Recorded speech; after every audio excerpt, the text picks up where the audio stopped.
بلکہ جو پانی میں اسے دوں گا اس میں پانی کا چشمہ بن جائے گا جو ہمیشہ کی زندگی کے لیے جاری رہے گا۔ مسیح کے بابرکت نام میں آپ سب کو میرا سلام۔ آج ہم راہب کے بارے میں جانیں گے جس کا ذکر بائبل مقدس کی کتاب یشوع باب 2 میں ہوا ہے۔ راہب کا کردار۔ تعارف۔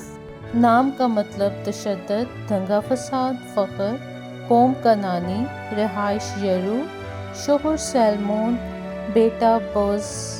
بائبل مقدس میں 5 مرتبہ ذکر ہوا اور راہب قصبی پیشے سے تعلق رکھتی تھی۔ راہب کی بائبلی صفت۔ غیر قوم کی عورت ہونے کے باوجود مسیحی نسب نامے میں اس کا ذکر ہوا۔ غیر قوم کی قصبی۔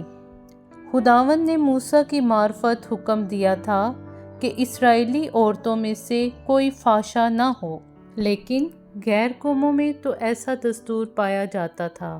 بنی اسرائیل کا خیال تھا کہ غیر قومیں دوزخ کا ایندھن ہیں، لیکن نجات کا یہ الہی انتظام سب قوموں کے لیے ترتیب دیا گیا تھا۔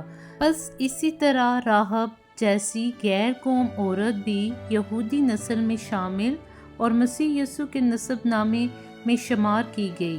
جب یشوع بن نون نے شتیم کے 2 مردوں کو یرو کی جاسوسی کے لیے بھیجا، وہ راہب کے گھر ٹکے جو فحشا عورت کہلاتی تھی، اور یرو کے بادشاہ نے راہب کو کہلا بھیجا کہ وہ 2 مرد جو ہمارے ملک کی جاسوسی کرنے آئے ہیں اور جو تیرے گھر میں داخل ہوئے، باہر نکال۔ راہب بادشاہ کے سپاہیوں سے جھوٹ بولتی ہے۔ تب راہب نے ان دونوں مردوں کو چھپایا اور کہا، ہاں وہ میرے پاس مدد کے لیے آئے، لیکن میں نے نہ جانا کہ وہ کہاں کے تھے۔ اور ایسا ہوا۔ تقریباً پھاٹک بند کرنے کے وقت جب اندھیرا ہوا تو وہ باہر نکل گئے۔ میں نہیں جانتی کہ وہ کہاں گئے، چنانچہ تم جلدی ان کا پیچھا کرو۔ راہب ان 2 جاسوسوں کو چھپاتی ہے۔ راہب نے انہیں اپنے چھت پر چھپا دیا۔ جب سپاہی ان جاسوسوں کی تلاش کرنے گئے تو راہب جلدی سے چھت پر گئی اور ان سے کہا کہ خداوند نے یہ ملک تمہیں دیا اور تمہارا رعب ہم پر آ پڑا، کیونکہ ہم نے سنا ہے کہ خداوند تمہارے خدا نے مصر سے نکلتے وقت تمہارے آگے بحر کلزم کے پانی کو خشک کر دیا۔ راہب نشان طلب کرنے والی۔ لہٰذا اب میرے پاس تم خداوند کی قسم کھاؤ، چونکہ میں نے تمہارے ساتھ اچھا سلوک کیا، لہٰذا تم بھی میرے باپ کے گھرانے کے ساتھ اچھا سلوک کرو اور مجھے ایک پختہ نشان دو، مجھے اور میرے گھرانے کو اور سب کچھ جو اس کا ہے بچاؤ، اور ہماری جانوں کو موت سے رہائی دو۔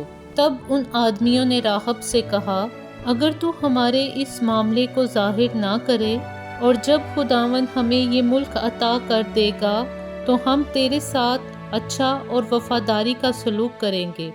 راہب کا گھر شہر پناہ کی دیوار پر تھا اور وہ فصیل پر رہتی تھی۔ تب راہب نے ان کو رسے سے کھڑکی کی راہ سے نیچے اتار دیا اور ان سے کہا، پہاڑ کی راہ چلے جاؤ تاکہ پیچھا کرنے والے تمہیں مل نہ جائیں، اور 3 دن وہیں رہنا جب تک پیچھا کرنے والے واپس نہ آ جائیں، اور پھر اپنی راہ چلے جانا۔ راہب اور ان دونوں مردوں کے درمیان معاہدہ ہوتا ہے۔ تب ان جاسوسوں نے راہب سے قسم کھائی، جب ہم اس ملک میں داخل ہو تو یہ قرمزی سوت کی ڈوری اس کھڑکی میں جس سے تو نے ہمیں نیچے اتارا باندھ دینا، اور اپنے گھرانے کے سب افراد کو تو اپنے گھر میں جمع کر لینا۔ تو ایسا ہوگا کہ تیرے گھر کے دروازے میں سے جو کوئی باہر نکلے گا اس کا خون اسی کے سر پر ہوگا۔ تب اس عورت نے کہا، جیسا تم نے کہا ویسا ہی ہوگا، اور انہیں رخصت کیا، اور راہب نے قرمزی ڈوری کھڑکی سے باندھ دی۔ تب وہ دونوں جاسوس پھرے اور پہاڑ کے نیچے اترے اور یشوع کے پاس آ کر تمام واقعہ بیان کیا اور کہا، یقیناً خداوند یہ ملک ہمارے قبضے میں کرے گا۔ اس کہانی میں ہم دیکھتے ہیں کہ راہب اقرار کرتی ہے کہ خداوند یہ ملک تمہیں دے گا، اور اس چیز کا بھی اقرار کرتی ہے کہ خداوند تمہارا خدا ہی اوپر آسمان کا اور نیچے زمین کا خدا ہے۔ راہب کا اقرار ہی اس کے خاندان کے لیے نجات کا باعث بنا۔ راہب ایک قصبی عورت تھی، لیکن روح کی تازگی رکھتی تھی اور خدا کا خوف رکھنے والی تھی۔ خداوند پر ایمان رکھتے ہوئے اس نے اپنی ذات پات کو بدل کر اپنے پیشے کو چھوڑا اور یہودیت میں آئی، اور اپنے کردار کی وجہ سے وہ مسیح کے نسب نامے میں شمار کی گئی۔ راہب نے ایک غیر قوم کی قصبی ہونے کے باوجود زندہ خدا پر ایمان لا کر اپنی نسلوں کو بچایا، اور ایمان کے سورماؤں میں اس کا شمار کیا گیا، جس کا ذکر عبرانیوں اس کے 11 باب 31 آیت میں ہم پڑھتے ہیں۔ آج ہم پیدائشی مسیحی تو ہیں، مگر کیا ہم مسیحی پاکیزگی رکھتے ہیں؟ اور کیا آج ہم اپنے بچوں کو خداوند کی طرف لے کر جا رہے ہیں؟ نہیں، ہمارے بچوں میں ایمان کی کمی، پاکیزہ خیالوں کی کمی، فرمانبرداری کی کمی۔ کیا آج ہم اپنے گھروں کے باہر لال رنگ کی ڈوریاں یعنی برے کے لہو کی ڈوری کو باندھتے ہیں؟ راہب آج ہم سے یہ کہتی ہے، میں آج اس ڈوری کے ساتھ اپنے خاندان کو باندھ رہی ہوں۔